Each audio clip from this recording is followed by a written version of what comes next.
Vale, un fuerte abrazo a todos y voy a abrir el archivo, voy a mostrar el archivo en el que iniciamos. Este archivo lo llamamos probabilidad y estadística y hablamos acerca de los conceptos básicos de probabilidad. ¿Por qué estudiar probabilidad si estamos estudiando programación? ¿Qué tiene que ver la probabilidad, la estadística con lo que nos compete en esta área de trabajo? La estamos estudiando porque realmente muchas de las herramientas matemáticas se aplican en programación, ¿no? Y muchos de los problemas se han atacado de manera determinística, es decir, no utilizando la probabilidad. Una manera de encontrar soluciones a los problemas es haciendo soluciones o montando soluciones de maneras determinísticas, valores que podemos determinar, funciones, ecuaciones, operaciones que podemos determinar simplemente con los valores. Por ejemplo, si queremos saber cuál es el ingreso que puede tener una persona cuando se sabe cuánto vale la hora de trabajo, si trabaja horas extras, si hay que descontarle impuestos. Todas estas operaciones son multiplicaciones, sumas, restas, divisiones, y se puede determinar el valor del sueldo por medio de estas operaciones. Son operaciones determinísticas. Sin embargo, también otra manera de encontrar soluciones es utilizando operaciones probabilísticas o métodos probabilísticos. Por ejemplo, imaginemos que Uber, que utiliza su aplicación para encontrar la ruta más corta, digamos que el conductor necesita encontrar la ruta más corta para llegar al cliente, ¿cierto? Pero resulta que las rutas no siempre van a ser las mismas, no van a estar determinadas por la misma cantidad de carros, no vamos a tener un tiempo determinado siempre, el mismo tiempo para ir del punto A al punto B. Estos son valores probabilísticos, puede que haya un accidente, puede que haya un trancón, que un semáforo se haya dañado, pueden ocurrir muchas cosas, pero la idea es que la aplicación le pueda decir al conductor, tiene aproximadamente 5 minutos para llegar o llega en 4 minutos, 3 minutos, 2 minutos, ¿cierto? Esta fórmula debe irse actualizando en la medida que el conductor va avanzando en su aplicación. Y esta fórmula también utiliza métodos probabilísticos, se basa en esos métodos probabilísticos. Cada vez que la persona o que el usuario de esa aplicación va avanzando en el tiempo, se va actualizando esa aplicación en el tiempo utilizando fórmulas probabilísticas. Por esto, pues empezamos a estudiar la probabilidad de la estadística porque también se puede aplicar para encontrar soluciones de maneras más rápidas. Nosotros, ¿cómo lo vamos a utilizar en el área de la ciencia de datos? Nosotros vamos a utilizar la probabilidad y la estadística para darle mayor inteligencia al programa.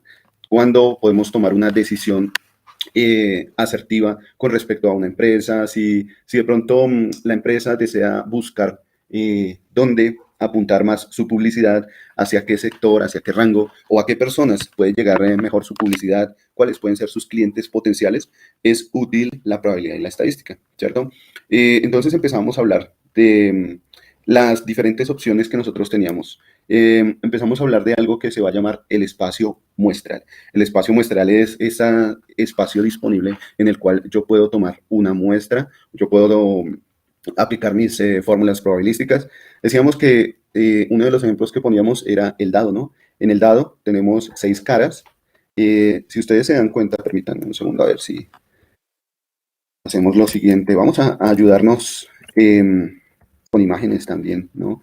Resulta que si ustedes se dan cuenta, vamos por acá, con un dado, pues resulta que tenemos, activen la lupa, con un dado, pues resulta que tenemos 6 caras, 6 posibilidades de selección, ¿cierto? Pero el dado también está conformado por aristas. Tiene aristas, tiene estas lineecitas, puntas, ¿cierto? Tiene aristas y vértices. Y eso hace parte del dado, ¿cierto? Es decir, que nosotros no solo contamos con las caras en un dado, también contamos con sus aristas y sus vértices. O sea que yo debería poder contabilizar también cuando un dado puede caer por una de sus aristas o por uno de sus vértices. Este valor también debería ser contado. Si yo lanzo el dado, puede que el dado caiga en una de sus aristas o en uno de sus vértices. Sin embargo, nosotros solo tenemos en cuenta las posibilidades de ocurrencia del dado. Siempre a lo largo de toda la historia, solo el dado ha caído en una de esas 6 caras. ¿Por qué hablo de las aristas y los vértices? Porque hacen parte del dado y si yo los cuantifico matemáticamente, yo podría decir que hay una cierta probabilidad de que el dado caiga por una de sus aristas o por uno de sus vértices. ¿Por qué no se tienen en cuenta las aristas y los vértices para la probabilidad de ocurrencia de un evento? Porque precisamente por la densidad de masa, el centro de masa del dado va a hacer que siempre caiga en una de sus caras, ¿cierto? Hay una cierta probabilidad de que caiga en uno de sus vértices, pero esta probabilidad es tan ridículamente pequeña que no se tiene en cuenta. Y se diría que esto puede llegar a ser un evento imposible. es imposible que el dado caiga en algún momento por alguna de sus aristas o por alguno de sus vértices. Siempre va a caer por una de sus caras, ¿cierto? Y esas caras son 6. Decíamos que, vamos a ver por acá, entonces tenemos 6 caras. La probabilidad de ocurrencia de que caiga en una de esas 6 caras va a ser de 1/6. Decíamos que al espacio muestreal lo vamos a definir con la letra omega, la letra griega omega, y a cada evento que no iba a depender del otro, los íbamos a llamar eventos mutuamente excluyentes. Los eventos que no iban a depender el uno del otro, o mejor dicho, eventos que sean independientes, los llamamos eventos mutuamente excluyentes. Para empezar a estudiar estos conceptos de probabilidad, nos vamos a basar en dos puntos importantes. El primero es que la probabilidad siempre va a estar entre 0 y 1. ¿Listo? Y el segundo es que la máxima probabilidad que vamos a tener es de 1. La probabilidad de todo el espacio muestreal sumado, la probabilidad total sumada va a ser 1, máximo va a ser 1, ¿listo? Y decíamos que si los eventos son mutuamente excluyentes, por ejemplo, llamamos al evento A1, A2, A3, eventos independientes mutuamente excluyentes, la probabilidad total iba a ser la suma de esos eventos, ¿listo? Entonces, hablamos de la probabilidad de ocurrencia de un evento, P sub A, y que la probabilidad de no ocurrencia de ese evento la vamos a determinar como la probabilidad complementaria, ¿cierto? Que se definía matemáticamente como 1 menos P sub A. Y a partir de estos conceptos básicos, íbamos a definir tres conceptos fundamentales de la probabilidad. La probabilidad conjunta, la probabilidad marginal y la probabilidad condicional.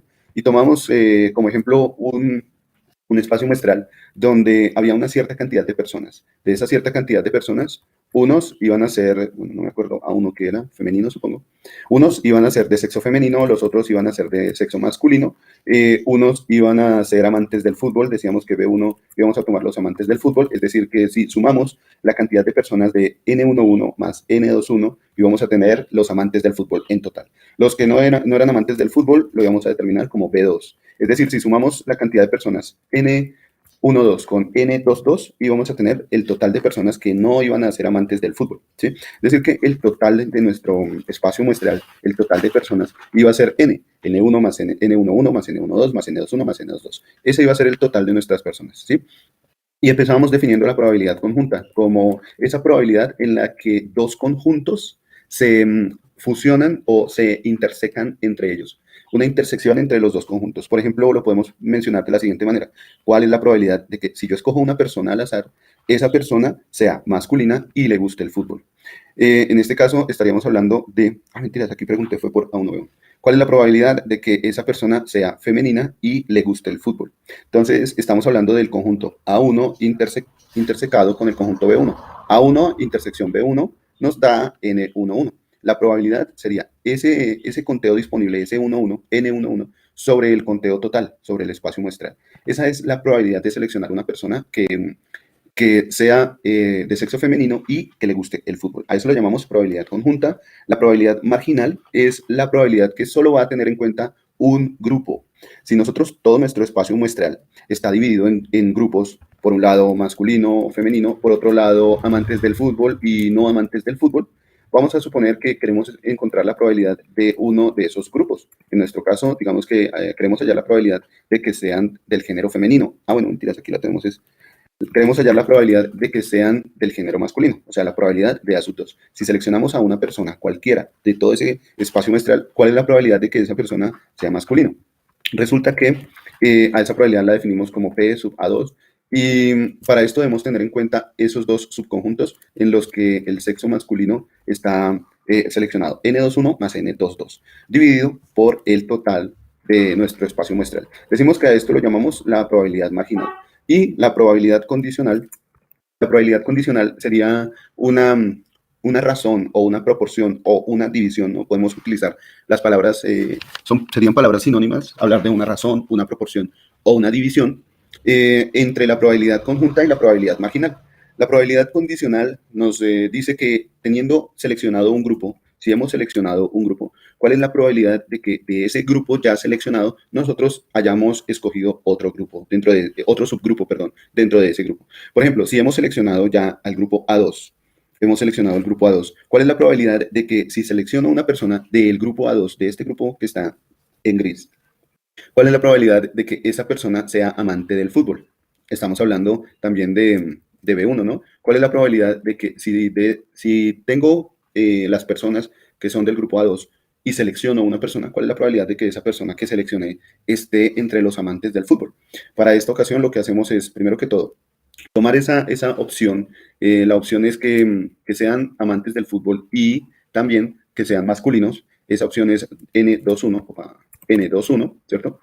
Y que la dividamos por todas las posibilidades, todas las posibles opciones. En nuestro caso, como ya seleccionamos el grupo A2, pues todas las posibles opciones son del grupo A2. Para llegar a todas esas posibles opciones del grupo A2, pues tenemos que sumar N21 más N22. Aquí decimos que tenemos entonces una probabilidad condicional que de manera práctica la podemos definir por medio de una fórmula como la probabilidad conjunta sobre la probabilidad marginal. ¿Listo? Bien, y este concepto de probabilidad condicional es el que vamos a empezar a utilizar. Este concepto de probabilidad condicional vamos a utilizarlo básicamente para algo que llamamos el teorema de Bayes. Bueno, y también vimos que para cualquier situación de nuestros eventos hay una fórmula entre la unión de dos eventos que iba a ser igual a la probabilidad de un evento más la probabilidad de otro evento menos la probabilidad conjunta de esos dos eventos. No importa si son eventos que son independientes o que tienen o comparten eventos entre ellos, no importa, siempre vamos a tener esta fórmula, ¿de acuerdo? Bien, entonces plasmamos aquí un ejemplo. Decíamos que, bueno, ¿qué tal si en una empresa hemos seleccionado o hemos agrupado las personas por su sexo, femenino y masculino, y por su departamento de trabajo, administrativos, producción y ventas? Y a cada uno de estos valores le sacamos sus totales, el total de administrativos, el total de producción, el total de ventas y el total de totales, es decir, todo nuestro espacio muestral, todas las personas que hacen parte de esa empresa, ¿cierto? Eso es 270. Y empezamos con formulando algunos problemas, ¿no? O algunas situaciones. Queremos hallar ciertas probabilidades.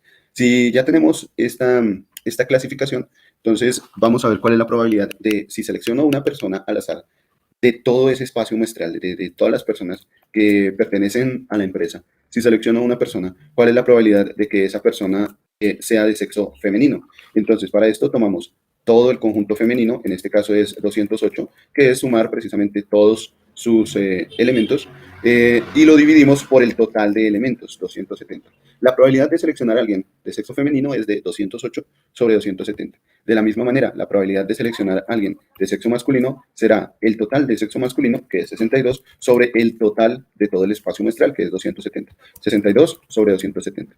De la misma manera, para seleccionar otra probabilidad marginal, aquí la probabilidad marginal que vamos a encontrar ahora, que vamos a buscar, es la probabilidad de que si escojo una persona cualquiera de la empresa, ¿cuál es la probabilidad de que esa persona esté en el grupo administrativo?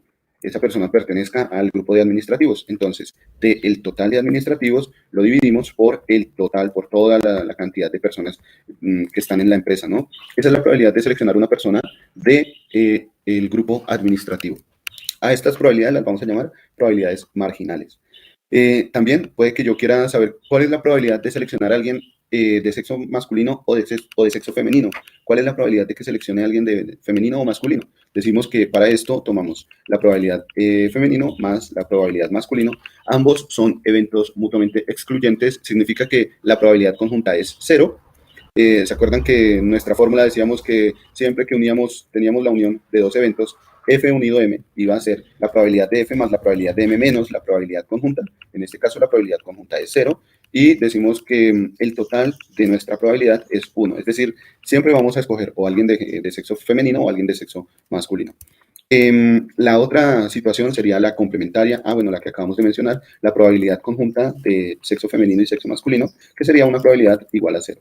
Y también veíamos una probabilidad conjunta entre el género, el sexo masculino y el grupo de producción, ¿cierto? El grupo de producción, ¿qué probabilidad hay de que si yo escojo una persona al azar de las 270 que están en la empresa, esa persona esté en el grupo de producción y sea masculino? Entonces, para esto hablamos de la probabilidad conjunta, PM intersección P, y decimos que eso es la probabilidad de ese conteo, 30 personas son masculinas y están en el área de producción, sobre 270, que es el total de personas. Esa sería la probabilidad de seleccionar una persona que sea masculina y esté en el área de producción. ¿Qué otra cosa tenemos por acá? Y tenemos la probabilidad unida, ¿cuál es la probabilidad de que si seleccionamos una persona, esa persona sea o del área de producción o masculina? Entonces, tomamos la probabilidad masculina más la probabilidad del área de producción y restamos la probabilidad conjunta. Cada una de estas ya las podemos hallar, son probabilidades marginales. La probabilidad de M y la probabilidad de P son probabilidades marginales. Y la última probabilidad, la probabilidad conjunta, la hemos hallado en el anterior punto, ¿cierto? Y decimos que si seleccionamos a una persona al azar, la probabilidad de que esa persona sea o de sexo masculino o del área de producción es una probabilidad de 212 sobre 270. ¿Sí? Y la última que veíamos era una probabilidad condicional. La probabilidad condicional, aquí la vamos a ver como la probabilidad, si nosotros hemos seleccionado, hemos apartado ya del grupo masculino, aquí, del grupo masculino hemos seleccionado ya un grupo, del grupo masculino, ¿cierto? Hemos apartado ya el grupo masculino. ¿Cuál es la probabilidad de que la persona seleccionada esté en el área de producción? ¿Sí?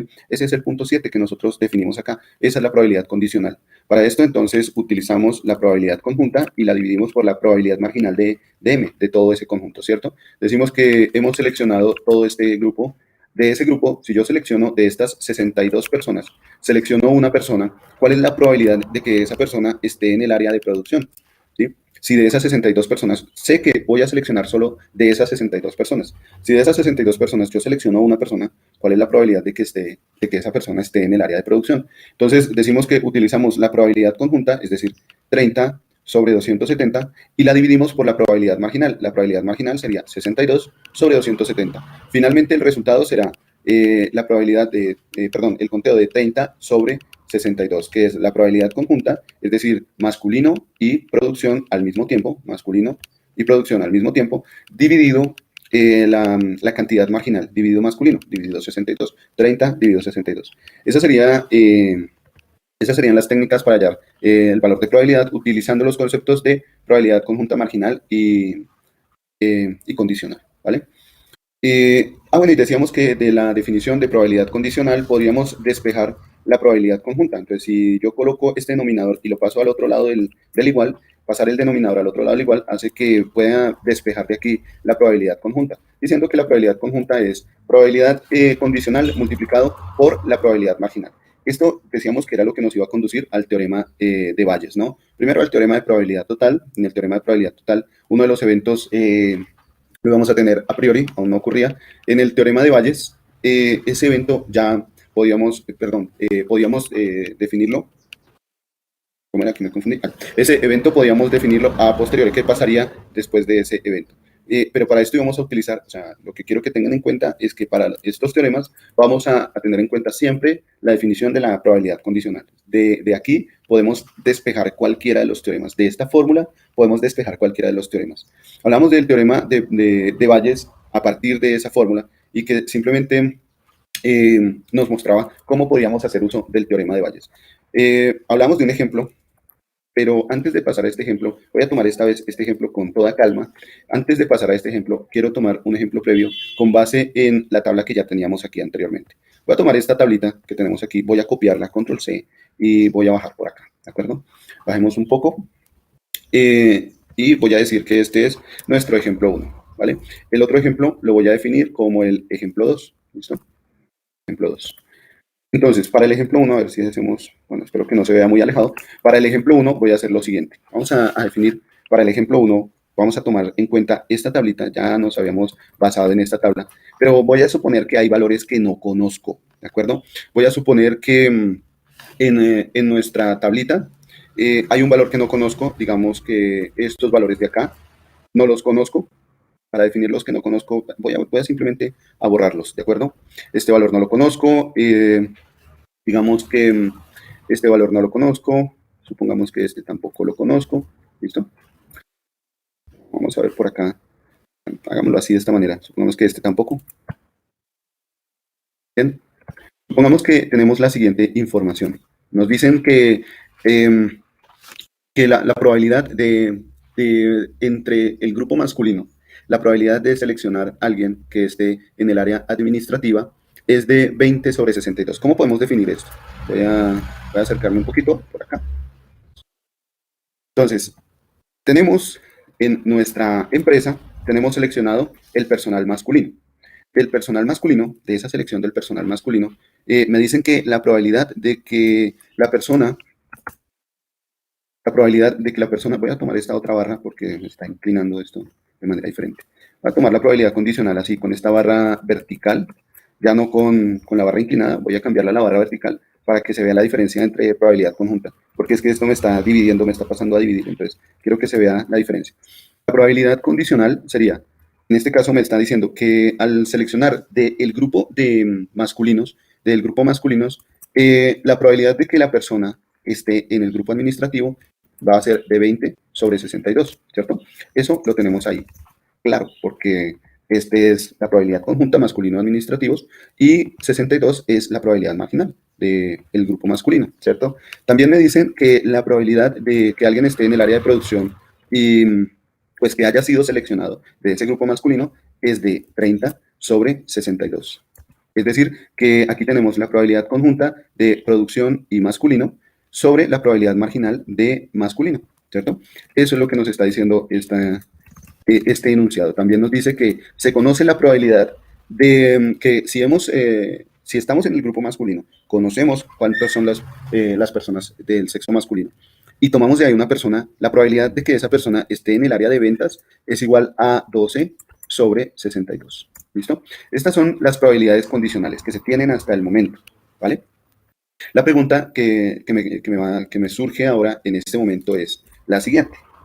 ¿Cuál puede ser la probabilidad de que si estamos en el área de producción, del grupo de producción seleccionamos una persona, de estas 180 seleccionamos una persona, ¿cuál es la probabilidad de que esa persona sea masculina? Aquí la probabilidad cambia, es decir, ponemos M barra P, ¿de acuerdo? Esto es lo que nos hace ver la diferencia en la probabilidad condicional.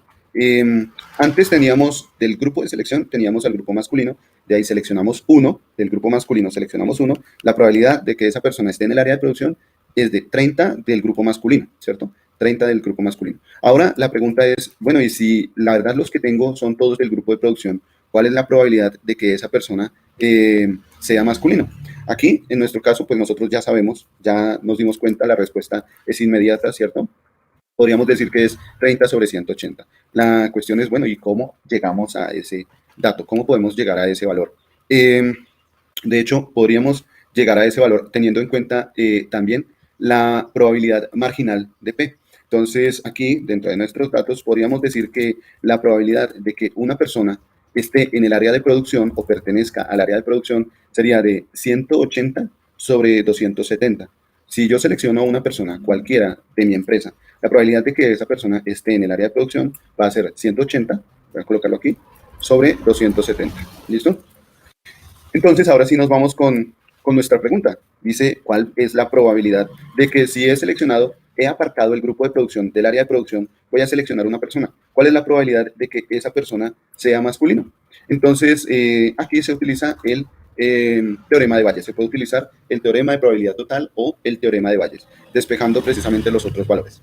¿Qué podemos decir de esta ecuación? Primero que todo, que es la probabilidad conjunta, es decir, M conjunto con P, podríamos decirlo de esta manera, o M intersección P, la probabilidad conjunta, sobre la probabilidad marginal. En nuestro caso, la probabilidad marginal sería la probabilidad de P, ¿vale? Ahora, para encontrar esta probabilidad conjunta, este P de M intersección P, este que está aquí, voy a bajar un poquito, de esta manera para no perderme, pum, pum, pum, pum. Eso es. Bajamos un poquito y resulta que esa probabilidad, la probabilidad de M intersección P, será igual a la probabilidad de P condicionado M multiplicado por la probabilidad de M. Si ustedes recuerdan, tenemos nosotros aquí la probabilidad de P condicionado M. P condicionado M nos da 30 sobre 62. Pero si nos vamos un poquito a la definición de esta probabilidad va a ser igual, esta probabilidad va a ser igual a la probabilidad conjunta de P conjunto M sobre la probabilidad marginal de M, ¿cierto?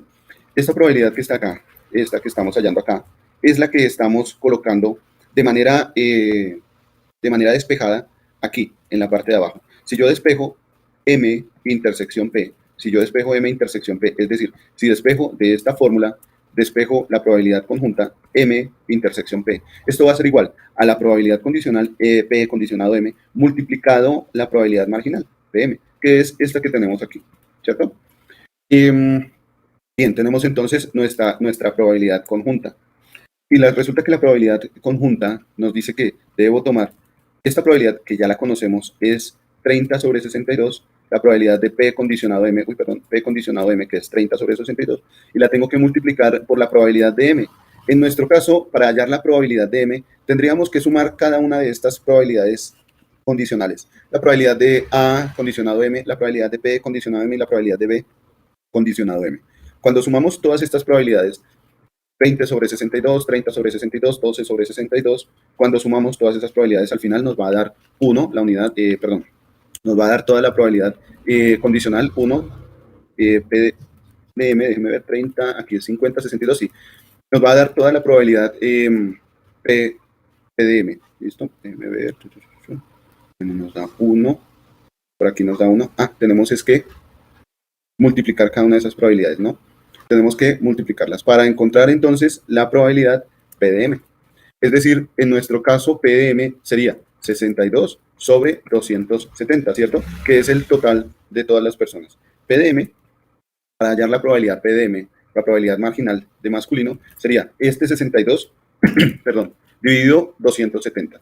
La probabilidad condicional P condicionado M sería 30 sobre 62. Entonces ahora sí procedemos a hacer el despeje para hallar nuestra probabilidad conjunta, es decir, M intersección P. Voy a colocar aquí el igual y voy a reemplazar cada uno de estos valores. P condicionado M, ya lo tenemos aquí, este que está acá. P condicionado M es 30 sobre 62, lo voy a colocar aquí en la solución de mi ecuación, es este valor que está acá, y lo voy a multiplicar por la probabilidad marginal de M. Decimos que esto lo multiplicamos por nuestro 62 sobre 270. Entonces vamos a tomar aquí 62 dividido 200, dividido 270, ¿vale? Bien, finalmente diríamos que nuestra probabilidad conjunta será de 30 sobre 270, ¿cierto? Esta es la probabilidad conjunta. P intersección M. P intersección M es igual a M intersección P, ¿no? El orden no altera la intersección. P intersección M es igual a M intersección P. Tenemos aquí, por ahora, tenemos el numerador de lo que queremos hallar. Queremos hallar la probabilidad de M condicionado P. Ya hemos hallado, voy a copiar esta fórmula, la voy a pegar aquí abajito. Bajar. Entonces, ya tenemos la probabilidad de M intersección P. M intersección P es la que tenemos como numerador, esta que está acá como numerador, y ahora vamos a igualarla, ¿listo? En el numerador que ponemos 30 sobre 270, que es nuestra probabilidad M intersección P. 30 sobre 270. ¿Y qué ponemos en el denominador? La probabilidad marginal de P, de que esa persona seleccionada sea del área de producción. Esa la tenemos por aquí, que es 180 sobre 270, ¿cierto? Entonces, abajo en el denominador colocamos 180 sobre 270. Finalmente, la probabilidad que estamos hallando, que es M condicionado P, que nosotros esperaríamos que fuera 30 sobre 180, efectivamente nos da, realizando producto de medios y extremos, eliminando el 270, efectivamente nos da 30 sobre 180. ¿Listo? Esto es simplemente para ejemplificar el procedimiento del teorema de Bayes o el teorema de probabilidad total utilizando esta fórmula de probabilidad condicional. ¿Listo? En nuestro ejemplo, tal vez en la clase de ayer lo tomé un poco de afán, estábamos terminando. Hoy voy a hacerlo más calmadamente, si ustedes me permiten. Voy a abrir el documento del libro de Canavos y déjenme ver una cosa, esto se pone lento. Vamos a ver en dónde es que está el teorema de Bayes. 43. Ese 58, 55, vamos por aquí. Gracias.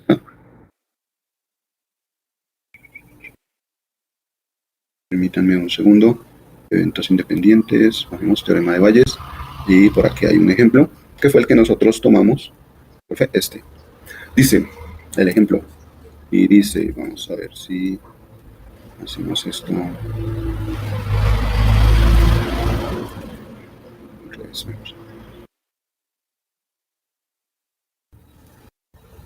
bien, dice, Durante los últimos años se ha escrito, vamos un poquito, se ha escrito mucho sobre la posible relación entre el fumar y el cáncer pulmonar. Supóngase que en un centro médico, de todos los fumadores de quienes se sospecha que tenían cáncer pulmonar, el 90% lo tenía. ¿Cómo podemos describir eso? Vamos aquí a nuestro ejemplo, ejemplo 2. Vamos aquí al ejemplo 2, ¿listo? Vamos a hablar de dos eventos. Vamos a hablar de dos eventos. Uno va a ser las personas que fuman, ¿listo? Tiene el ejercicio cómo definen las personas que fuman, fumador y no fumador. Bien. Uno es las personas que fuman. Decimos que B1 son las personas que fuman, ¿de acuerdo? Fuman. Y otro es las personas que no fuman. B2 serán las personas que no fuman, ¿de acuerdo? Tenemos esos dos eventos por ahora, personas que fuman y no fuman. Regresemos a nuestro ejemplo. Dice, supóngase que en un centro médico, de todos los fumadores de quienes se sospecha que tenían cáncer pulmonar, el 90% lo tenía. O sea, de todos los que fuman, a ver, de todos los fumadores, es decir, de todo B1, se seleccionó un grupito, ¿cierto? Para mirar si tenían cáncer pulmonar. Efectivamente lo tenían y eso dio un 90%, ¿de acuerdo? ¿Cómo podríamos definir entonces el evento de que tienen cáncer o no tienen cáncer? Entonces aquí el mismo ejemplo nos dice A es el evento de que el paciente tiene cáncer. Vamos a definir el evento A, acerquémonos aquí. El evento A es que el paciente tiene cáncer, ¿de acuerdo? El evento A es que el paciente tiene cáncer. La idea es que me dice lo siguiente, voy a cambiar esto así. Me dice lo siguiente, si seleccionamos del grupo de personas que fuman, seleccionamos de B1 una persona para mirar si tenía cáncer. De estos B1 seleccionamos un grupo de personas para ver si tenían cáncer. La probabilidad de que tengan cáncer, la probabilidad de A, es del 90%, ¿cierto? Esto es lo que nos está definiendo esa probabilidad. Nos está diciendo que de ese grupo de fumadores se seleccionaban una persona y la probabilidad de que tuviera cáncer era del 90%. 90% lo tenía, mientras que únicamente el 5% de los no fumadores lo padecía. ¿Qué significa esto? Vámonos por aquí. Entonces, del grupo de no fumadores, si yo selecciono alguien del grupo de no fumadores, tengo el grupo de no fumadores, aquí mi probabilidad condicional estaría escrita de la siguiente manera. Voy a seleccionar a alguien del grupo de no fumadores, es decir, de B2. Voy a seleccionar a alguien del grupo B2.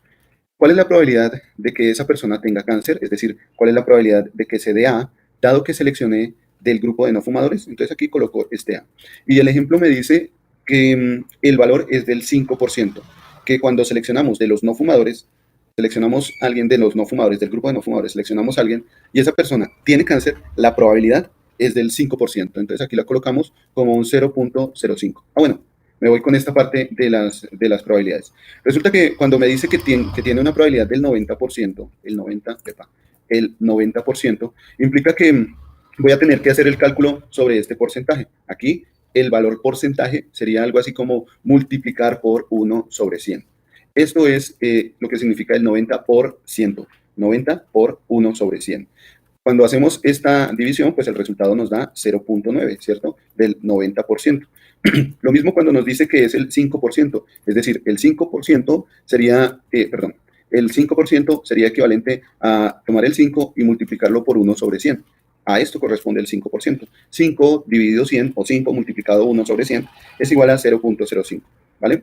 Aquí estamos hablando de esas probabilidades ya desde un punto de vista adimensional. Es decir, ya no estamos colocando este valor porcentual, sino que ahora este 0.05 viene a ser adimensional. Antes nosotros hubiéramos podido medir tantos metros, 5 metros, los metros son una dimensión, o podemos medir en segundos, 10 segundos, 20 segundos, los segundos son una dimensión, ¿no? Pero aquí no le estamos colocando dimensiones, o mejor dicho, no le estamos colocando unidades, ¿listo? Entonces, este 0.05 no tiene unidades, no tiene un valor en unidades. Decimos que es adimensional, sin unidades. ¿Listo? Bien. Continuamos con el ejercicio. Dice, si la proporción, espero que me sigan aquí en este renglón, si la proporción de fumadores es de 0.45, ¿cuál es la proporción de fumadores? La proporción de fumadores es la probabilidad marginal. Es decir, si yo de toda la población selecciono a alguien y esa persona es fumador, la probabilidad de que esa persona sea fumador es de 0.45.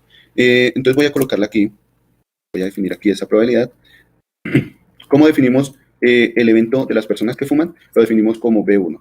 Si yo selecciono de un conjunto de personas que no sé si fuman o no fuman, solo voy a seleccionar una persona. Estoy seleccionando de toda la población una persona que puede que fume o no fume. La pregunta es, ¿cuál es la probabilidad de que esa persona que yo seleccioné fume? ¿cierto? Es decir, ¿cuál es la probabilidad de que se encuentre en el evento B1? La probabilidad de B1 sería algo así como, aquí nos dice que es de, en nuestro ejemplo nos dice que es de 0.45. 0.45 correspondería a un 45%, ¿listo? Cuando nosotros hacemos el cálculo, correspondería a un 45%. Bien, ya tenemos la información que nos da el enunciado. Nos da la probabilidad de que sea un fumador. Nos da la probabilidad de que tiene cáncer siendo que seleccionamos del grupo de fumadores y la probabilidad de que tiene cáncer siendo que seleccionamos del grupo de no fumadores, ¿cierto? Ahora vamos a ver qué es lo que nos pregunta el ejercicio. Dice, ¿cuál es la probabilidad de que un paciente con cáncer pulmonar seleccionado al azar sea fumador? ¿Cuál es la probabilidad de que un paciente con cáncer pulmonar seleccionado al azar sea fumador? Es decir, que vamos a irnos al grupo de pacientes con cáncer. Efectivamente, ya sabemos que estos pacientes que tenemos aquí, este grupito de pacientes, ya tiene cáncer. De estos vamos a seleccionar uno. De los que tienen cáncer, seleccionamos uno. Esos pacientes pudieron haber sido fumadores o no. Entonces, vamos a tomar ese grupo de pacientes que ya tienen cáncer, seleccionamos uno, y la pregunta es, ¿cuál es la probabilidad de que esa persona que seleccionamos sea fumador? ¿Listo? Entonces, nos vamos por aquí a nuestro ejercicio. Vamos a definirlo de pronto a manera de una tabla, puede ser, nos puede ayudar un poco. La idea es que vamos a averiguar lo siguiente, la probabilidad de que si seleccionamos una persona de las que tienen cáncer, ¿sí? ¿Se acuerdan de la pregunta? ¿Cuál es la probabilidad de que un paciente con cáncer pulmonar seleccionado al azar sea fumador? Entonces, vamos a irnos al grupo de pacientes con cáncer. Los pacientes con cáncer están definidos como el evento A. Entonces, decimos, ¿cuál es la probabilidad de que si seleccionamos del grupo de pacientes con cáncer, esta persona haya sido un fumador? ¿Sí? Aquí estamos definiendo, ahora nos toca definir mejor esta probabilidad. ¿Cuál es la probabilidad de que si estamos con los que tienen cáncer, seleccionamos uno y esa persona resulta que fue fumador? Esto es lo que nos está preguntando, ¿listo? Bien, vamos entonces con la solución de este problema a partir del teorema de Bayes, ¿listo? Tenemos dos eventos, fuman, no fuman, tiene cáncer, no tiene cáncer. Voy a colocarlo como en una especie de cuadro, si les parece bien. Voy a utilizar para este cuadro, vamos a utilizar Excel si les parece. Permítanme que Excel me ayuda mucho. Bien, mientras se abre este Excel, permítanme y me... bueno, ya casi va a llegar, permítanme, sigamos acá. Entonces, en nuestro ejercicio decimos que tenemos 4 eventos, ¿no? Voy a colocar aquí una tabla. Vamos a dividir esta tabla con, todos los bordes y luego nos vamos con este borde externo. Listo. Vamos a seleccionar los pacientes con cáncer, A, ¿cierto? A es con cáncer y A complemento los que no tienen cáncer, ¿de acuerdo? Vamos a decir que A son los que tienen cáncer con cáncer, ¿listo? Y B1 van a ser las personas fumadoras. Fuma. B2 van a ser las personas no fumadoras. No fuma.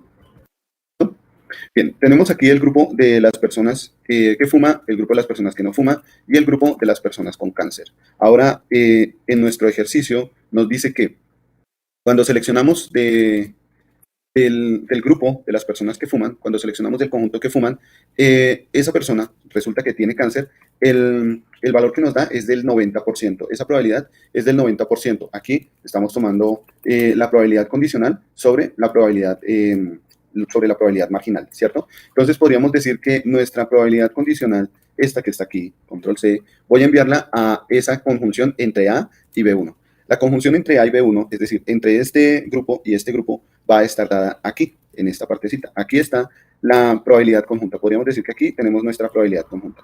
Resulta que esa tenemos que dividirla por la probabilidad marginal, la probabilidad de B1, ¿sí? La probabilidad de B1, esta que está aquí, la vamos a colocar como la probabilidad de que ocurra este evento, B1, la probabilidad de que fuman. Entonces, cuando ingresamos aquí y le damos Enter, tenemos la probabilidad condicional de que si seleccionamos a alguien que fuma y esa persona tiene cáncer, es tomar este valor que está acá y dividirlo por este valor que está acá. ¿Listo? ¿Eso nos da cuánto? Eso nos da 0.9 o 90%. Pasa lo mismo con esta probabilidad. La probabilidad de que si seleccionamos del grupo B2, es decir, de los que no fuman, vamos a tomar de los que no fuman, y resulta que seleccionamos una persona de ese grupo y esa persona resulta que tiene cáncer. Esto nos dice que da un 0.05, o mejor dicho, nos dice que es un 5%, o sea, 0.05. Esa probabilidad también viene siendo dada como una probabilidad conjunta sobre una probabilidad marginal. En este caso, la probabilidad marginal corresponde a B2. Aquí diríamos entonces que de manera similar a lo que teníamos en aquí.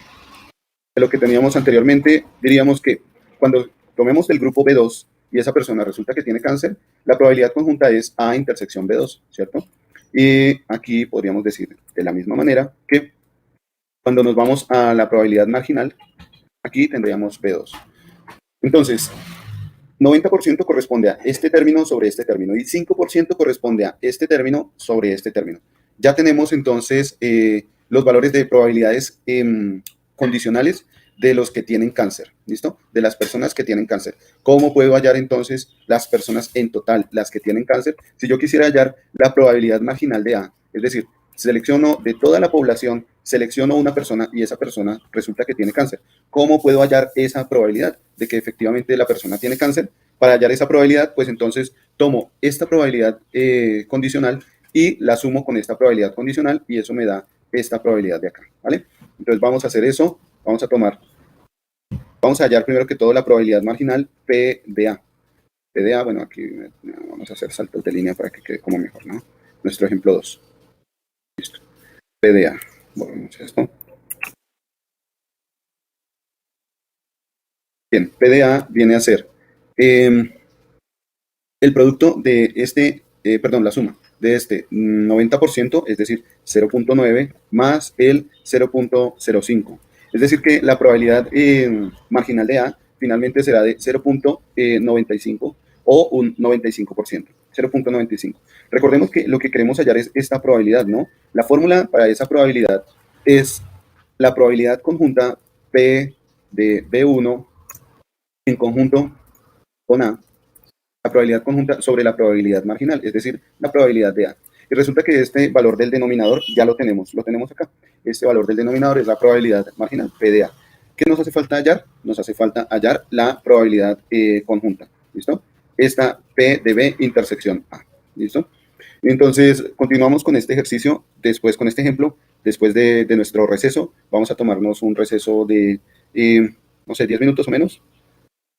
¿Qué me dicen? ¿Nos vamos con 10 minutos? Uy, qué pena con ustedes, muy rápido. Si voy muy rápido, me dicen. Vamos con un receso de 10 minutos, ¿listo? Nos vemos a las 7:25, ¿vale? 7:25. Espero que tengan tiempo para ir masticando lo que vimos, ¿vale?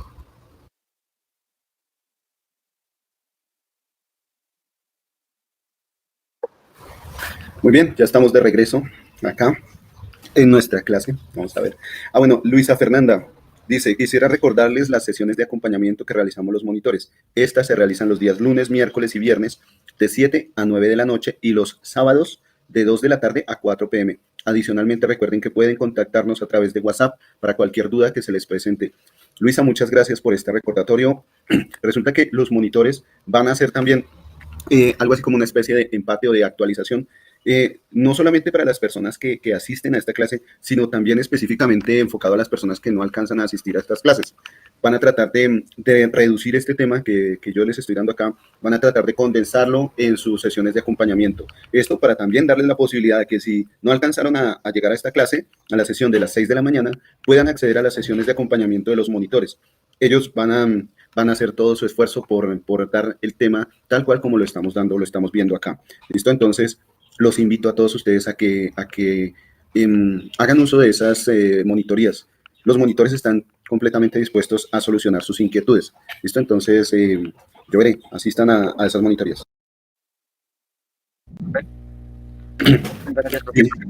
Sí, y con respecto a este ejercicio, y cuando se refiere a una probabilidad a priori o posteriori, es un término de referencia, digamos, cuando se está evaluando unas condiciones entre fumadores y los no fumadores. ¿Ese es un término de referencia? El evento que ocurre, podríamos decir que el que vamos a evaluar puede haberse dado o puede que no se haya dado. En nuestro ejemplo, resulta que en este ejemplo de fumadores, si recordamos aquí, vamos a ver si lo ponemos por acá, ¿dónde está? Entonces, en nuestro ejemplo, bueno, no, yo creo que queda mejor acá. En nuestro ejemplo dice que se toman del grupo de fumadores, se toma una persona. ¿Cuál es la probabilidad de que esa persona tenga cáncer? Resulta que aquí podríamos decir que el evento ya sucedió. ya tenemos ese grupo de personas, ¿cierto? El evento ya sucedió, tenemos ese grupo de personas que fuman y seleccionamos de ahí esa persona a ver si tiene cáncer o no. Resulta que sí, tiene cáncer, este evento ya sucedió, ¿de acuerdo?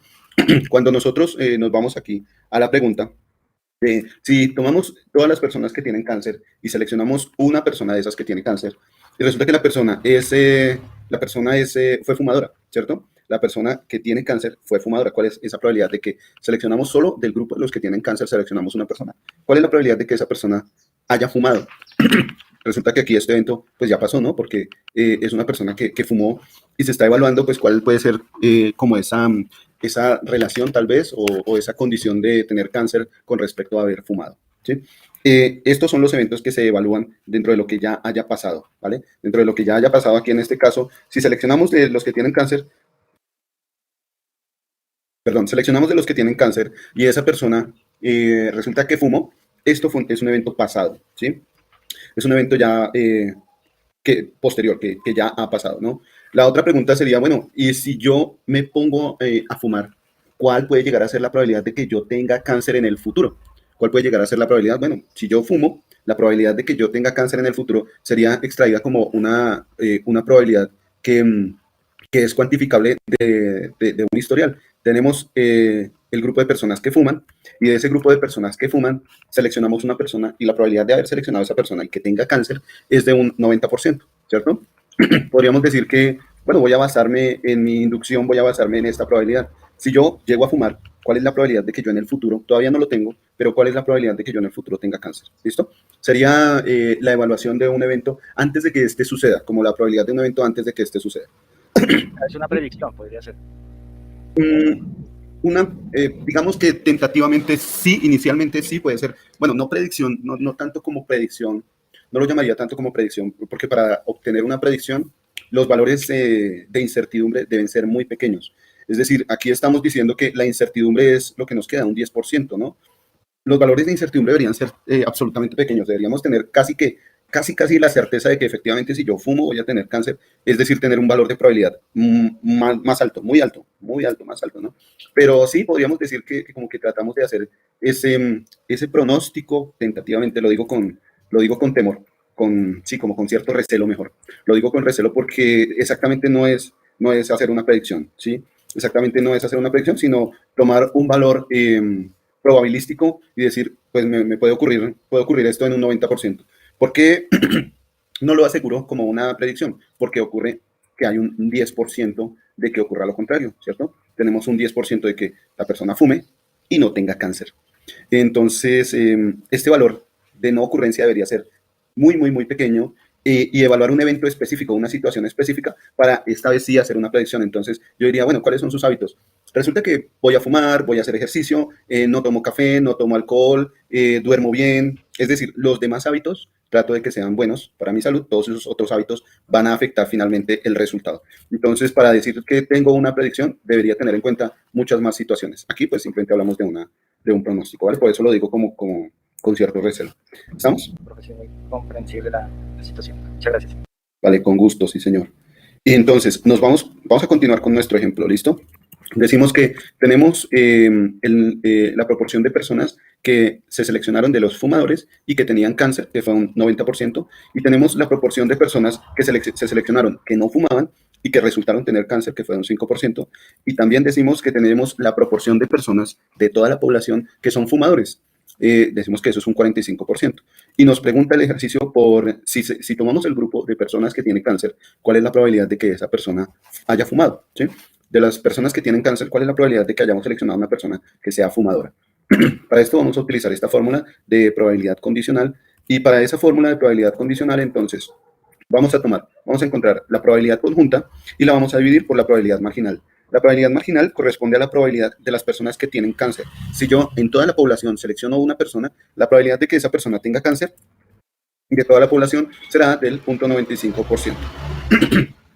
Ahora, si voy a seleccionar de la probabilidad conjunta, voy a buscar esta formulita que está acá. La probabilidad de personas que fuman y tienen cáncer, ¿sí? Esta probabilidad conjunta la voy a sacar de esta fórmula de acá. Uy, perdón. Aquí. de esta fórmula de acá. ¿Se acuerdan que la probabilidad del 90% que corresponde a el grupo de las personas que fuman, selecciono a alguien y resulta que esa persona tiene cáncer? Eso es un 90%. Pues resulta que de aquí voy a despejar la fórmula de probabilidad conjunta, A intersección B1, que es la misma que estoy buscando aquí, A intersección B1, ¿cierto? Entonces resulta que A intersección B1 es el 90%, este 90% o 0.9 multiplicado por la probabilidad marginal de B1. Esto es esa probabilidad conjunta, A intersección B1. Voy a colocarlo aquí en la fórmula que queremos hallar. Ya le voy a quitar este interrogante y voy a colocar aquí los resultados. ¿Listo? Primero, el resultado del denominador 0.95%, que es el que ya tenemos aquí, la probabilidad marginal de A. Entonces, colocamos aquí nuestro 0.95%. Y arriba vamos a colocar la probabilidad conjunta, esta que está acá, que viene a ser el despeje de esta fórmula que tenemos aquí arriba. 0.9 por la probabilidad de B1. Voy a colocarlo aquí. 0.9 por la probabilidad de B1. ¿Y cuál es la probabilidad de B1? Ahora voy a mirar arriba, dentro del enunciado. Me dicen que la probabilidad de B1 es de 0.45. Entonces voy a tomar esa probabilidad de B1, la reemplazo por 0.45. Y ya tengo aquí los valores para hallar mi problema, de acuerdo a lo que me da de teorema de probabilidad total, teorema de Bayes. Entonces aquí podríamos decir que 0.9, bueno, esto ya, para esto usemos Excel y nos vamos por acá. Vemos que 0.9, saquémoslo, 0.9 por 0.45 y por aquí tenemos 0.95, ¿cierto? Vamos a dividir esto que está aquí sobre 0.42, 63, correcto, gracias. Entonces 0.4263. Es decir, un 42.63%. 42.63% diríamos que aproximadamente es la proporción que estamos hallando. Este sería un ejemplo del uso del teorema de Bayes. ¿Listo? Vamos por acá, ya encontramos nuestra solución. Este teorema de Bayes se puede utilizar también para muchas situaciones de programación, ¿vale? Se puede utilizar también este teorema de Bayes. En este momento de pronto no me llega un ejemplo preciso, pero para esto debemos saber aplicarlo, debemos saber entender que todas las probabilidades se pueden dar, se pueden asignar de esta manera. Si se nos llega a presentar en un futuro la oportunidad de utilizar el teorema de Bayes en nuestro tema de ciencia de datos, tengan en cuenta que esto es lo que vamos a hacer, empezar a despejar fórmulas de una fórmula inicial que ya tenemos previamente escrita, que es la fórmula de la probabilidad condicional. La probabilidad condicional va a ser igual a la probabilidad conjunta sobre la probabilidad marginal. Es simplemente eso, ¿vale? Bien, continuando con el tema, vamos a hablar de permutaciones y combinaciones. Resulta que las probabilidades de las que hemos hablado generalmente suelen anunciar solo una situación o un evento, ¿no? Pero, ¿qué tal si nosotros queremos hallar la probabilidad de varios eventos? Perdón. Si nosotros queremos hallar la probabilidad de varios eventos, debemos tener en cuenta todas las múltiples situaciones que se pueden presentar y de acuerdo a esas múltiples situaciones que se pueden presentar, pues nosotros vamos a utilizar una técnica de conteo. A lo que vamos a hacer alusiones a las permutaciones y a las combinaciones. Las permutaciones y las combinaciones son técnicas de conteo que nos van a decir cuál puede llegar a ser nuestro espacio muestral. Por ejemplo, si yo voy a lanzar una moneda, para lanzar una moneda, el espacio muestral va a ser solamente dos opciones, o cara o sello, ¿cierto? En el lanzamiento de una moneda tengo solo la cara o el sello. Bueno, en otros países le dicen cruz, cara o cruz, creo. Entonces, nosotros para el lanzamiento de una moneda tenemos o cara o sello. Nuestro espacio muestral solo tiene dos opciones, la cara y el sello, ¿cierto? Ese es nuestro espacio muestral. Si ahora, supongamos que ya no lanzamos solo una moneda, vamos a colocar aquí, para lanzar una moneda.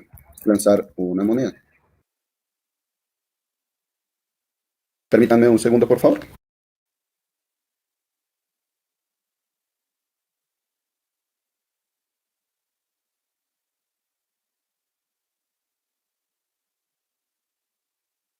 Vale, gracias. Entonces, para lanzar una moneda, diríamos que nuestro espacio muestral es cara, vamos a colocarlo aquí, cara y sello, ¿cierto? Bueno, voy a colocar cara y sello mejor como C y S, ¿de acuerdo? Porque después nos viene otro problema. ¿Qué tal si ya no vamos a lanzar una moneda, sino que ahora vamos a lanzar dos monedas, ¿cierto? Lanza dos monedas. Entonces, para lanzar dos monedas, nuestro espacio muestral puede ser el siguiente. Puede que las dos monedas caigan en cara, ¿cierto? O sea, CC. cara y cara. O puede que una moneda caiga en cara y la otra caiga en sello, cara y sello, ¿cierto? O puede que una caiga en sello y la otra en cara, es decir, viceversa. La que antes cayó en cara ahora cae en sello, la que antes cayó en sello ahora cae en cara. O la otra situación es que ambas caigan en sello. Cuando lanzamos dos monedas, nuestro espacio muestral ahora nos da 4 eventos que pueden ocurrir. Pueden ocurrir estos 4 eventos. Con una moneda vamos a tener solo 2 eventos. Con 2 monedas vamos a tener 4 eventos. Entonces, dependiendo de la cantidad de elementos que nosotros vayamos a utilizar, tenemos que saber cuáles pueden ser esas diferentes posibilidades, ¿cierto? Con 2 eventos, es decir, con el lanzamiento de una moneda, podríamos decir que la probabilidad de que caiga cara es de un 50%, es decir, de 1 sobre 2. Hay 2 eventos en total. Y si yo quiero mirar cuál es la probabilidad de que caiga cara, es la posibilidad de que caiga cara es solo una vez. Una entre 2 posibilidades. Una entre 2, 1 dividido 2 me da 0.5. 0.5 es el 50%, ¿de acuerdo? Es por esto que es necesario poder realizar conteos que nos digan cuál puede llegar a ser la probabilidad de que ocurra un evento, porque cuando tenemos más elementos, el conteo pues resulta darse más de manera más complicada, ¿no? Cuando empezamos a tener más elementos, pues debemos tener en cuenta todas las posibles situaciones. Y ahora, si yo llego y digo, bueno, con 2 monedas, quiero saber cuál es la probabilidad de que ambas caigan en cara. Yo quiero saber cuál puede llegar a ser la probabilidad de que ambas monedas caigan cara. Entonces aquí las probabilidades se empiezan a reducir, a distribuir, de acuerdo a que tenemos ahora más eventos de nuestro espacio muestral. ¿Listo? Ya tenemos más eventos en nuestro espacio muestral. Entonces la idea es poder utilizar técnicas de conteo que nos digan, si nosotros tenemos tantos elementos, cuántos eventos se pueden dar. Si nosotros tenemos, tantos elementos, cuántos eventos se pueden dar en nuestro espacio muestral. Con una moneda se dan 2 eventos de nuestro espacio muestral, con 2 monedas se dan 4 eventos de nuestro espacio muestral, pero puede que ocurran muchas situaciones, ¿cierto? Puede que la ocurrencia sea diferente. Entonces, vamos a ver cómo podemos utilizar las técnicas de conteo, es decir, técnicas de permutación y combinación. Para esto, vamos a ver cuál es la diferencia entre una permutación y una combinación. En una permutación, básicamente se tiene en cuenta el valor factorial. Vámonos con un ejemplo en permutación, ¿sí? Vámonos con un ejemplo de permutación. Ejemplo de permutación, a ver, eso. Vamos con un ejemplo de permutación, ¿vale? Un ejemplo de permutación puede llegar a ser algo así como, tengo 3 letras, ¿listo? A, B y C. Tengo 3 letras y quiero saber de cuántas maneras puedo ordenar esas letras, ¿sí? Entonces aquí voy a hablar del, seleccionar esto, voy a hablar del ordenamiento de letras. O simplemente lo coloco ahí como ordenamiento. El ordenamiento de esas letras va a estar dado de la siguiente forma. Puede que yo las ordene como ABC, ¿cierto? O puede que yo las ordene como ACB. Esta es otra manera de ordenar las letras, ¿cierto? ACB. O también puede que yo quiera ordenar las letras algo así como BAC. O también puedo ordenar las letras como BCA. También puedo ordenar las letras, ordenarlas como CAB, o también las puedo ordenar como CBA. Disculpen. Pero ahora tengo estos ordenamientos. Puedo ordenar las letras de estas formas diferentes. ¿Cuántas diferentes formas puedo ordenar esas letras? La puedo ordenar de 6 maneras diferentes, ¿cierto? Este es un ejemplo de permutación, donde en una permutación nos importa cómo va el orden, A, B, C, A, C, B, B, A, C. Nos interesa, es importante tener en cuenta el orden. Si no se tiene en cuenta el orden, pues entonces vamos a fallar en el conteo, ¿no? Es importante tener en cuenta el orden. Decimos que para saber cuántas veces o cuántos valores o cuántos eventos tenemos aquí en nuestro espacio muestral, simplemente tenemos que utilizar la cantidad de elementos. Voy a hablar de la cantidad de elementos como un n.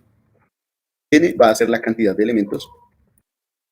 En nuestro caso, la cantidad de elementos son nuestras 3 letras. Podemos utilizar esas 3 letras, ¿no? Utilizar la combinación de esas 3 letras. Aquí quiero hacer un paréntesis. Voy a hacer un pequeño paréntesis con respecto, vamos con un paréntesis. Y quiero hacer un pequeño paréntesis con respecto al valor factorial. El factorial de un número, es decir, si yo quiero colocar el factorial de 3, el factorial de un número se define como ese número con el signo de exclamación, ¿cierto? Tal vez ya habíamos hablado de esto en algún momento. El factorial de un número sería la multiplicación de todos los números desde 1 hasta ese número que tenemos ahí. De manera simbólica, matemática, el factorial de un número se define como 3 factorial, que es 1 por 2 por 3, ¿cierto? El factorial de un número es el producto de todos esos números desde 1 hasta llegar a ese número. Pero resulta que también podemos definir el factorial de un número a partir de sus valores anteriores.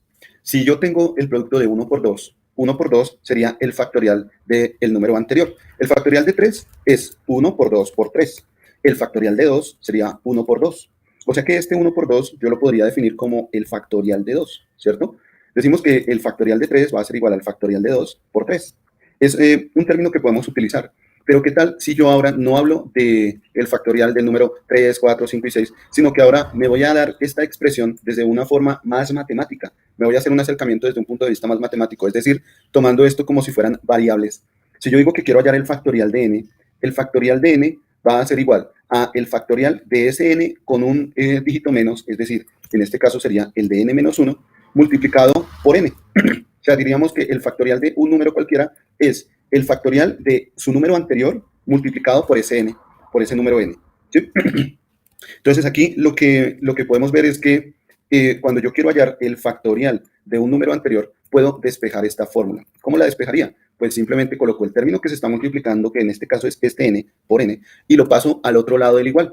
Acuérdense que para pasar al otro lado del igual, un término que está multiplicando pasa a dividir. Entonces diríamos que nuestro n-1 factorial, este que está aquí, viene a ser igual a un n factorial sobre n, ¿de acuerdo? n-1 factorial, despejando esta fórmula, n-1 factorial es igual a n factorial sobre n. Es por esto que nosotros podemos decir que 0 factorial es igual a 1. Si nosotros reemplazamos aquí n por 1, entonces podemos encontrar que 0 factorial es igual a 1. Miren, voy a reemplazar en esta fórmula, voy a copiarla, control C, voy a borrar esta que tengo acá, control V, y voy a reemplazar, en esta fórmula voy a reemplazar n por 1, ¿listo? Entonces aquí tengo n por 1, aquí tengo n por 1, y abajo n por 1, ¿de acuerdo? ¿Cómo me queda entonces mi operación? Me queda 1 menos 1 factorial igual a 1 factorial sobre 1. 1 menos 1 factorial casi siempre da 0, ¿no? Entonces tenemos aquí 0 factorial es igual a 1 factorial sobre 1. 1 factorial es igual a 1. 1 sobre 1, pues es 1, ¿no? Entonces, por eso, por definición, podríamos decir que el 0 factorial es igual a 1. Tenemos que cualquier número factorial es igual a su número anterior factorial por n, ¿de acuerdo? Y en nuestro caso, terminando el paréntesis y volviendo a nuestra técnica de conteo, decimos que tenemos 3 elementos. Y de esos 3 elementos, vamos a ver cuáles son las formas de ordenarlo de 3 maneras diferentes. Si tenemos 3 elementos, queremos ordenar esos 3 elementos, colocar las letras de 3 formas diferentes. La pregunta es la siguiente. Tengo 3 elementos, ¿cómo los puedo disponer de 3 formas diferentes? O hagámoslo de cuenta que nos vamos al mundo real. Supongamos que estamos en una competencia de carreras, ¿listo? Y en esta competencia de carreras, resulta que están compitiendo A, B y C. Tenemos nuestros 3 competidores. La pregunta es, ¿de cuántas maneras diferentes pueden llegar primero, segundo y tercer lugar? ¿De cuántas formas diferentes pueden llegar estos 3 competidores? Puede llegar A primero, luego B y luego C. Puede llegar A primero, luego C y luego B y así sucesivamente, ¿cierto? Resulta que el orden importa porque queremos saber de cuántas formas diferentes podemos tener un campeón, subcampeón y el que llegó de terceros, ¿listo? O sea, oro, plata y bronce. Entonces aquí diríamos que el ordenamiento o la manera en que queremos cuantificar ese valor de llegada es 3. Para esto voy a utilizar la letra R y voy a decir que es 3. De 3 elementos, queremos saber cuántas formas diferentes los podemos ordenar de 3 en 3. Es decir, de cuántas formas diferentes pueden llegar en campeón, subcampeón, aquí coloquemos, campeón, subcampeón y tercer lugar. ¿Listo? Y tercer lugar. ¿De cuántas formas diferentes puede llegar? Esto es lo que nos va a indicar R, ese agrupamiento. ¿Cuándo puede cambiar R? Cuando nosotros tenemos 3 elementos, tenemos 3 competidores y solo nos interesa saber cuando hay un campeón y un subcampeón. Es decir, solo queremos contabilizar el campeón y el subcampeón, ya no nos interesa el tercer lugar. Entonces, en ese caso, R, nuestro agrupamiento sería de 2, porque solo nos interesa saber el campeón y el subcampeón, ¿cierto? Entonces, pero vamos primero con este. Resulta que cuando nosotros tenemos este conteo que está acá, tenemos n igual a 3 y queremos ordenarlo con un ordenamiento de 3 en 3, o bueno, de R igual a 3. Resulta que podemos encontrar ese valor de ese ordenamiento con una fórmula de permutación. La fórmula de permutación es la siguiente. Tomamos n factorial y lo dividimos por n menos r factorial también. Siendo R ese agrupamiento que nosotros queremos hacer de las personas. ¿Listo? Si ese R ese agrupamiento de las personas, entonces aquí podemos encontrar esta fórmula. Vamos a hacerlo, ¿no? Entonces decimos que para nuestro ejemplo, si tenemos tres personas que van a competir y queremos saber cómo ordenarlas, de cuántas formas van a llegar como campeón, subcampeón y tercer lugar, entonces nos vamos a aplicar esta fórmula que está acá. La aplicamos de la siguiente manera. N es igual a 3, o sea, vámonos con 3 factorial. Y lo vamos a dividir por N menos R factorial. 3 menos 3 factorial. Recordemos que en nuestro ejemplo, R es igual a 3 y N es igual a 3. 3 menos 3 factorial. ¿Esto cuánto nos da? Esto nos da 3 factorial sobre 0 factorial.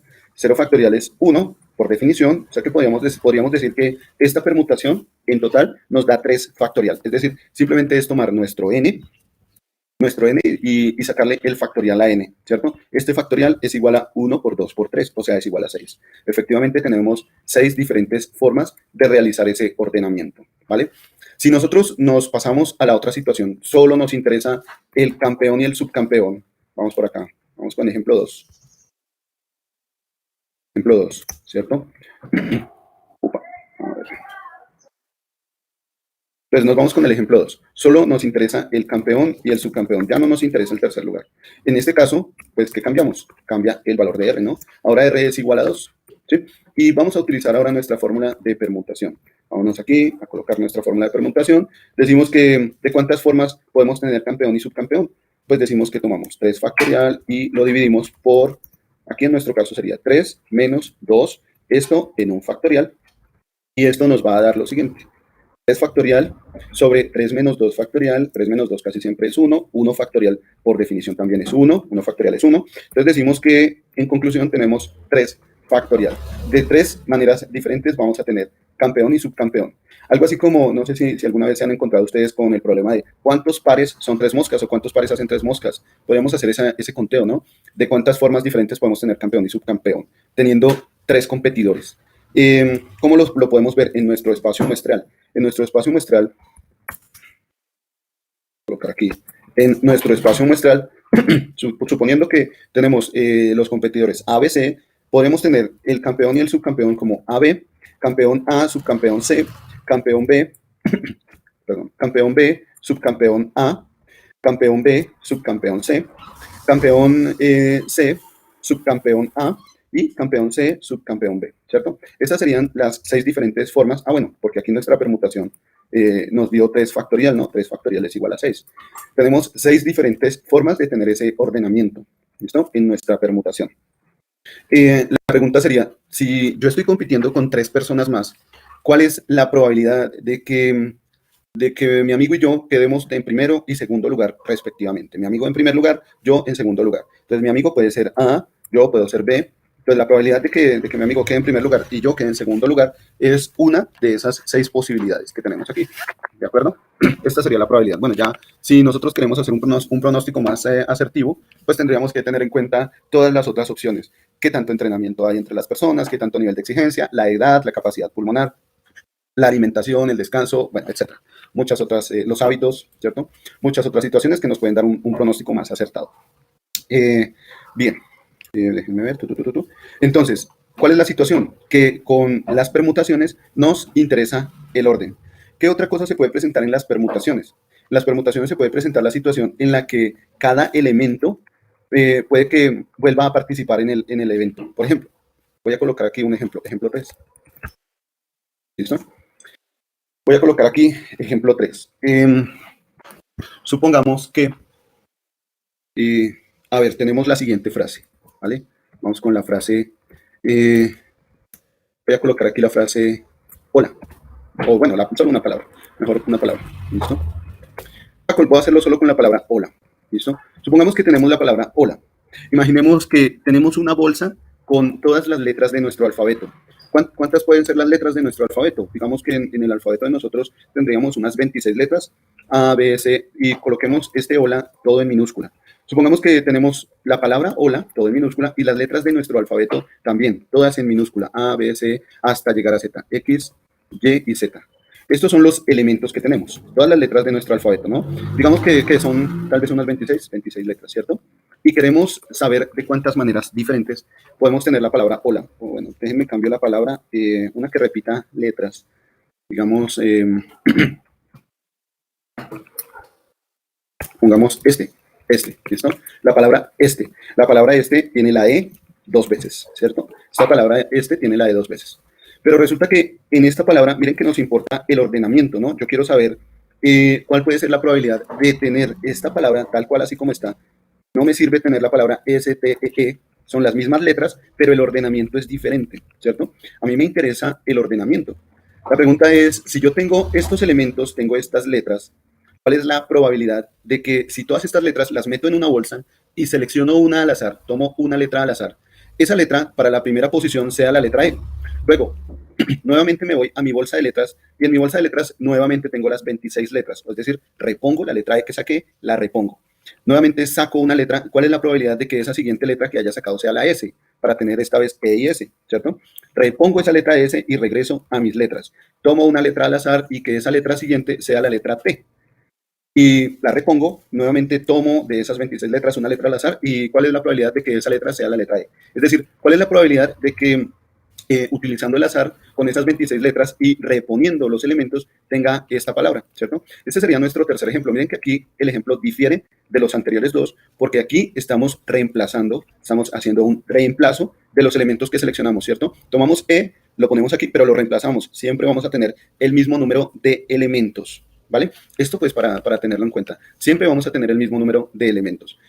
¿Cómo podemos describir cómo utilizaríamos esa descripción? ¿Cómo utilizaríamos ese conteo? Pues resulta que para la primera selección de la primera letra, tenemos la opción de seleccionar 26 letras. O sea, si yo llego y me pregunto, ¿cuál es la probabilidad de elegir la letra E de entre 26 posibilidades? La probabilidad de elegir la letra E sería 1 de 26, 1 sobre 26, ¿cierto? La probabilidad de elegirla. Es decir, que tendría 26 posibilidades de elegir la letra E. Ya no voy a colocar aquí la probabilidad, sino que voy a colocar aquí el conteo. Entonces, tengo la posibilidad de elegir la letra E entre 26 letras, ¿cierto? Resulta que elegimos la letra E y nos vamos con la siguiente posibilidad. La siguiente es la letra S. Resulta que tengo que seleccionar la letra S de 26 posibles, ¿cierto? Entonces selecciono la letra S de 26 posibles. Lo mismo con la letra T, tengo que seleccionar la letra T de 26 posibles y nuevamente la letra E de 26 posibles. ¿Listo? ¿Cuál es la probabilidad de que pueda obtener la palabra este teniendo estas letras con reemplazo? Entonces, en esta ocasión, en esta oportunidad, el conteo, recuerden que aquí nos interesa el orden, ¿no? Resulta que aquí el conteo es 26 para la letra E, lo multiplico por las otras 26 opciones para la letra S, lo multiplico por las otras 26 opciones para la letra T y lo multiplico por las otras 26 opciones para la letra E. En conclusión, esto sería 26 elevado a la 4. 26 elevado a la 4 es la cantidad de posibilidades que puedo tener para obtener esta palabra de forma al azar, ¿sí? De manera que pueda ser un azar el tener la palabra este, teniendo 26 letras en nuestro alfabeto. Bueno, ¿cómo la ven hasta acá? ¿Se entiende? ¿Fácil? ¿Difícil? ¿Preguntas? ¿Cómo la ven? Cuéntenme, quiero escuchar comentarios.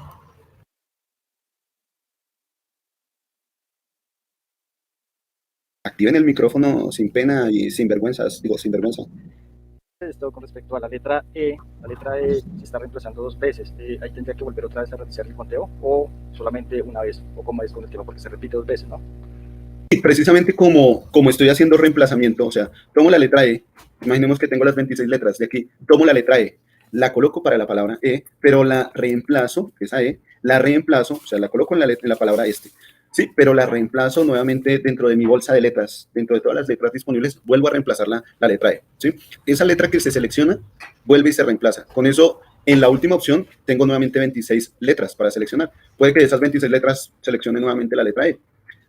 Como son 26 posibilidades, 26 letras, finalmente, para tener este ordenamiento 26, 26, 26, 26, me entrega un conteo de 26 por 26 por 26, es decir, 26 a la 4, por lo que se realiza un reemplazamiento. A diferencia de los anteriores ejemplos, miren que en los anteriores ejemplos resultaría absurdo hacer un reemplazamiento con campeón, subcampeón, con los competidores, ¿cierto? No podríamos hacer un reemplazamiento, mientras que aquí sí estamos hablando de que podemos hacer un reemplazamiento de las letras o de los elementos que estamos utilizando para nuestro espacio muestral. ¿Listo? Vamos a ver si hay por aquí en el chat. Elizabeth, adelante, Elizabeth.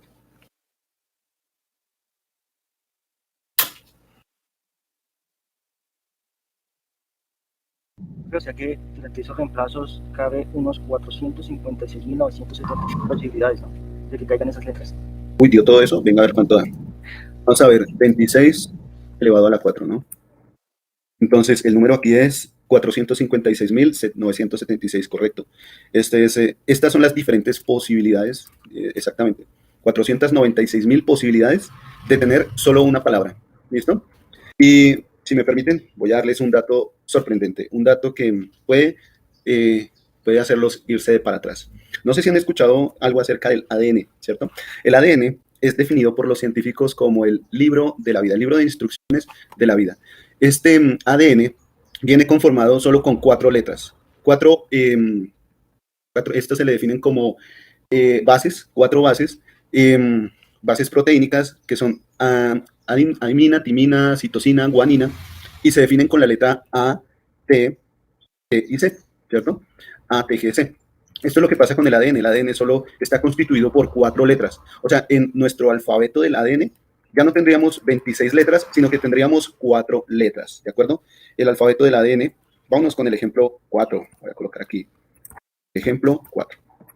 Resulta que el número de letras que tendríamos ahora serían 4 letras, ¿no? A, vamos a colocarla como mayúsculas, A, T, G y C. Solo vamos a contar con 4 letras. La cuestión es que para constituir una molécula de ADN, una molécula de ADN necesita tener ordenadas esas letras de manera específica. Si no hay un ordenamiento específico, si esas instrucciones no están dadas de manera específica, puede ocurrir una mutación. ¿Qué significa esto?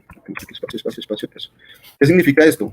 Esto significa que todas las instrucciones van a venir dadas, en nuestro ejemplo, nosotros lo llamamos palabra, vamos a llamarlo aquí instrucciones. ¿Listo? Todas las instrucciones van a venir dadas de esta manera. Van a venir dadas como la instrucción 1, luego la instrucción 2, luego la instrucción 3, la instrucción 4, etcétera, hasta terminar, hasta llegar a la última instrucción, la instrucción N. ¿Sí? Cada una de estas instrucciones debe tener un ordenamiento específico, ¿sí? Es decir, que al final, todas las instrucciones, todo en total, todo completo, va a tener un ordenamiento específico con estas letras, y estas letras pueden ser reemplazadas, o sea, podemos tener un reemplazamiento. Si estas instrucciones no tienen un ordenamiento específico, pueden ocurrir mutaciones. La cantidad de instrucciones, o nosotros lo llamaríamos pares de bases, la cantidad de pares de bases que se pueden tener en una célula, solo en una célula, para todas las moléculas de ADN, es un poco más de 3.000 millones de instrucciones o de pares de bases, solo en una célula. Digamos que aproximadamente unos 3.200, bueno, coloquemos de 3.000. 3.000 millones. ¿Listo? La cantidad de pares es de 3.000 millones y solo contamos con 4 letras. La pregunta es, ¿cuántos ordenamientos se pueden tener? ¿De cuántas posibilidades podemos tener para ordenar esos 3.000 millones de pares solo con 4 letras? Pues entonces acudimos aquí a nuestra técnica de conteo, 4 elevado a la 3.000, vamos a colocar aquí, a la 3.000 millones. No sé si su Excel tenga la capacidad de contabilizar este número. Es un número absurdamente grande, es un número increíblemente grande. Muy seguramente su Excel le va a decir que no es un número porque se sale de la capacidad de memoria. Es más, traté de hacerlo en Python y Python se queda pensando, se queda corto. Este número es absurdamente grande, grandísimo, ¿sí? Y nos indicaría la posibilidad de que una molécula de ADN se hubiera generado por azar. ¿Cuál sería la posibilidad de que una molécula de ADN se hubiera generado al azar? De entre 4 a la 3.000 millones de posibilidades. Esto ya sobrepasa por muchísimo, la ocurrencia de una cantidad de eventos que pueden llegar a ser imposibles. Matemáticamente se diría que un evento imposible está descrito después de haber llegado a la 10 a la 49, es decir, 10 y 49 ceros de ahí en adelante. ¿Sí? Si ustedes alcanzan a hacer el conteo de nada más, digamos que hacen el conteo de 4 elevado a la 300, o bueno, si alcanzan, si su computadora alcanza, 4 elevado a la 3000. 4 elevado a la 3000 en Excel, vamos a hacerlo nosotros aquí, hagámoslo rápidamente. 4 elevado a la 3000, ¿de acuerdo? Bueno, ya se sale, voy a 4 elevado a la 300. 4 elevado a la 300 nos da una cantidad de eventos que es de 4 por 10 a la 180. Y los científicos han descrito que si un evento supera 10 elevado a la 49 eventos, diríamos que es un evento imposible, que se puede dar como imposible. Es como lo que mencionábamos al inicio de clase, que un dado puede caer por una de sus aristas o puede caer por uno de sus vértices, ¿sí? Es un valor tan pequeño, la probabilidad que puede darse es tan pequeña, tan absurdamente pequeña, que se define como un evento imposible. Y este conteo solo lo hicimos con 300 pares de bases. Y realmente una célula humana tiene 3.000 millones de pares de bases. O sea, el número es absurdamente grande. Toma eso evolución. Es absolutamente impensable el tener en cuenta o el considerar que una molécula de ADN se pueda generar por aleatoriedad, de manera aleatoria. El obtener una molécula de ADN generada de manera aleatoria sería algo risible, impensable, y ese sí sería un verdadero acto de fe. Y en ese caso se puede descomponer, digamos, hasta un cierto límite y el otro restante también, o sea, no sé, se podría descomponer, simplificar para llegar a ese resultado o ya es muy limitado. Descomponerlo para saber cuál es este valor, 4 elevado a la 3.000 millones. Sí, es imposible. Upa, bueno, tal vez de pronto utilizando de pronto la propiedad de los exponentes, puede ser jugando un poco con la propiedad de los exponentes, se puede llegar a esto, ¿sí? No se me ocurriría nada más. Por ahora tendría que recordar la propiedad de los exponentes y poder llegar a un valor tentativo de este valor. Pero por lo demás, por procesos de programación, necesitaríamos una máquina mucho más pesada, mucho más compleja para que se pueda hacer este conteo, para poder obtener este conteo. ¿Listo? Y eso únicamente con 4 letras. Las maravillas de Dios. ¿Vale? Bien, continuemos. La otra forma de hacer un conteo es por medio de las combinaciones, ¿sí? Hemos hablado de las permutaciones. Con las permutaciones nos interesa el orden. Con las combinaciones no nos interesa el orden. Con las combinaciones no hay problema con el orden. Esto nos genera un número menor, un número más pequeño. Vamos a ver cuál sería un ejemplo de combinaciones. Vamos a hablar de los ejemplos de combinaciones. Bueno, no sé si hay preguntas por acá. Miremos el chat. Parece que no. Elizabeth, no se vaya a cansar con la mano arriba. Descanse un ratico. No sé si no tiene el micrófono activado para que lo active. Entonces vamos con el ejemplo de combinaciones.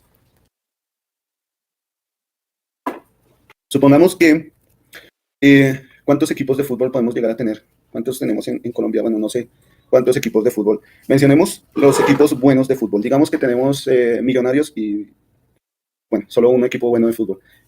Supongamos que vamos a hablar de 4 equipos cualesquiera. ¿Listo? Vamos a hablar de 4 equipos de fútbol. Voy a colocar aquí equipos. ¿Sí? Contamos con 4 equipos. Millonarios lo voy a definir con la letra M. Junior lo voy a definir con la letra J. América lo voy a definir con la letra A. Y Santa Fe no vale la... Bueno, sí, está bien, Santa Fe. Tenemos 4 equipos, Millonarios, Junior, América y Santa Fe. Supongamos que son los únicos 4 equipos que tenemos en nuestro país. Imaginemos que son los únicos 4 equipos que tenemos en nuestro país. La pregunta sería, ¿cuántos partidos se pueden tener en una final? En una final, no me importa si el partido se genera entre Millos y Junior o Junior y Millos, no me importa el orden, ¿cierto? Entonces, ¿cuántos partidos? Voy a colocarlo aquí, partidos, se pueden tener en la final. La final puede estar dada de la siguiente manera. La final puede ser Millos Junior, ¿cierto? Esa es una final. La otra final puede ser Millos América. Otra final puede ser Millos Santa Fe. Otra final puede ser Junior América. Ya no me interesa Junior Millos porque ya lo contabilicé al inicio. Entonces, otra final puede ser Junior América. Otra final puede ser Junior Santa Fe. Y otra final puede ser América Santa Fe. Y listo. 2, 4, 6. Tenemos las finales que podemos tener con nuestros 4 equipos, ¿de acuerdo? Y aquí la técnica de conteo que utilizamos es una combinatoria. Una combinatoria es parecida a una permutación, pero cambia en algo la fórmula. Vamos por acá, colocarlo aquí, salto de línea, vamos a ver. Eso. Entonces, nos vamos con una combinatoria. Una combinatoria resulta que viene dada de la siguiente manera. Decimos que la combinatoria es parecida a la permutación. Con la permutación teníamos n factorial sobre n menos r, todo esto factorial, ¿cierto? Esto era lo que teníamos con la permutación. Con la combinación, la fórmula cambia en lo siguiente. El denominador se multiplica por r factorial, ¿vale? Entonces, aquí vamos a ver cuál es nuestro n, cuál es nuestro r. N N es la cantidad de elementos que tenemos. ¿Cuántos elementos tenemos? Contamos con 4 elementos. R es el agrupamiento que nosotros queremos hacer de esos elementos. ¿Cuál es el agrupamiento en esta ocasión? Queremos hacer agrupamiento de a 2 elementos. 2 elementos agrupados. Entonces, R es igual a 2. Reemplazando en nuestra combinatoria, diríamos entonces que para nuestro ejemplo, la cantidad de partidos posibles o el número de partidos sería igual a esta fórmula de combinatoria, n factorial, es decir, 4 factorial, dividido n menos r factorial, es decir, 4 menos 2, esto en factorial, y eso multiplicado por r factorial, es decir, por 2 factorial. Esta es la cantidad de partidos que se pueden encontrar, ¿vale? Decimos que 4 factorial es 1 por 2 por 3 por 4, tenemos aquí 4 factorial, 1 por 2 por 3 por 4, y abajo tenemos 4 menos 2 factorial. Esto es igual a 2 factorial, ¿cierto? Tendríamos 2 factorial por 2 factorial. Abajo tenemos 2 factorial multiplicado 2 factorial, ¿cierto? Este primer 2 factorial yo lo podría eliminar dividiendo. El 2 factorial que tenemos aquí, recuerden que 2 factorial es 1 por 2, este 2 factorial es 1 por 2. Este 1 por 2 se puede eliminar en el denominador con el 1 por 2 que tenemos en el numerador. O sea, nos queda 3 por 4 dividido 2 factorial. 2 factorial es igual a 2. ¿Listo? 2 factorial es 1 por 2, o sea, es igual a 2. Finalmente, ¿qué tendríamos? 4 por 3, 12, dividido 2, es igual a 6. 6 diferentes partidos podemos tener en nuestra combinatoria teniendo 4 equipos. Esto fue un ejemplo simplemente suponiendo que teníamos 4 equipos, pues para hacer entendible el ejercicio, ¿no? Si se entendió y quieren ustedes mirar cuáles son las diferentes posibilidades de los partidos que se puedan tener en la final, pues ya pueden aplicar esta técnica de conteo, ¿vale? Bien. Y yo creo que por ahora ya terminamos con las técnicas de conteo y nos hace falta hablar de las variables y de la distribución de probabilidad, que es lo que nos va a apuntar hacia aplicar esta técnica de probabilidad y técnicas estadísticas en nuestros programas, en nuestro código de programación. Vamos entonces a hablar la siguiente clase de variables y de distribución de probabilidad, o distribuciones de probabilidad, ¿vale? Para pasar después a valores de tendencia central, valores de dispersión, todo apuntando hacia lo que nos había mencionado en algún momento Octavio, que es poder realizar un pronóstico más asertivo, ¿listo? Entonces, dejamos por ahora aquí. Vamos a ver, dice un poco profundo el tema, pero gráficamente se puede describir. Vale, perfecto, chévere. Espero que hayan entendido, espero que la hayan cogido y que tengan preguntas para mañana. Espero que tengan preguntas, por favor, pregunten, que si yo no me sé la respuesta, me la invento, o no, simplemente les digo, no me la sé, y ya. ¿Vale? Nos vemos mañana. Dios los bendiga, un fuerte abrazo. Buen día. Vale, buen día. Espero haber dado los temas de manera que lo puedan entender. Bendiciones. Feliz día para todos. Chao, chao.